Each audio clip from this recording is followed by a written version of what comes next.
and welcome. I am Kings Decree with MMOplay.com, and today we're reviewing Spellweaver, a free-to-play trading card game. It presents a well-crafted world of powerful wizards and warriors. Hundreds of cards and several different deck types give players numerous ways to handcraft a personal deck of their choosing. While this game has a few minor problems, largely the TCG will captivate and intrigue veteran players and new players alike.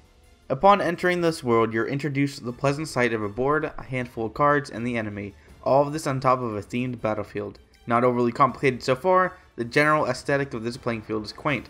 It's not particularly impressive or poor in most aspects.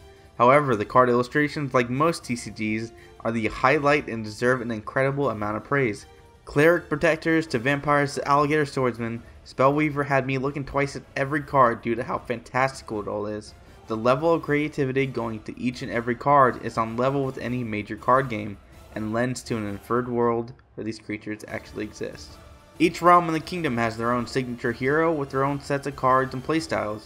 The Vampire Queen, for example, plays with only a few minion cards and the rest are buffing spells, whereas the elves have a lot of different creatures to overwhelm the enemy. It's shocking and delightful how different each class plays. Cards vary extremely from hero to hero. Generally, the battles follow a simple flow of most card games. Draw a card, mana acquisition, play a creature, attack, then end turn. A slight difference here comes in at the mana acquisition. Instead of allowing more cards to be played in one turn, you can choose to add a character level to your hero. Adding a level is simply a card gate, meaning you need to be a certain level to play certain cards in addition to mana. This will be initially confusing, but adds to the game's depth in the long run that is hard to find these days. Also thrown in there are hero powers.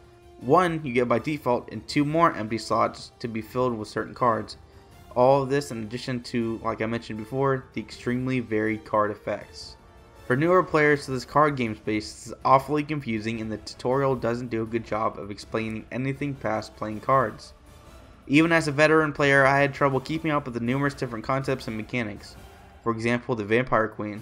You must focus on a few cards and buffing them as much as possible and winning as fast as possible. The deck starts off strong but fizzes out incredibly fast, especially when your weakness debuffs start to pile on.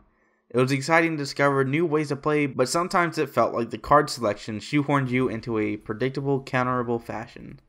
An unfortunate amount of problems come with this game releasing in beta instead of waiting for a full release. The biggest problem being the tiny player base, compounded by the fact that you cannot play against AI. Well, not for long anyway.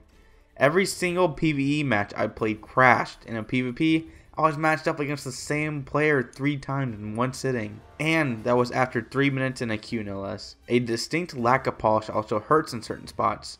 Many animations like enemy cards disappearing after only a second affect the way you play in a negative way, is frustrating and could potentially steer a lot of people away. When playing the game at all is so difficult, you have a major problem.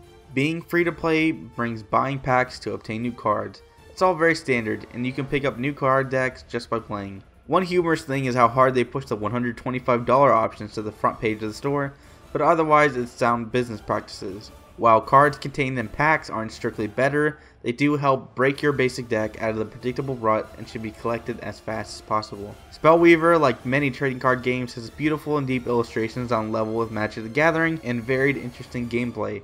However, actually playing the game is stupidly difficult with broken AI and a tiny player base, in addition to lacking some much needed polish. While the core game is amazingly strategic and full of depth and of course pretty, but you may want to wait until these issues are fixed before diving in. An okay 6 out of 10. Once again, I've been Kings Decree with MMOplay.com. We've been reviewing Spellweaver, a free-to-play trading card game. Thanks for watching.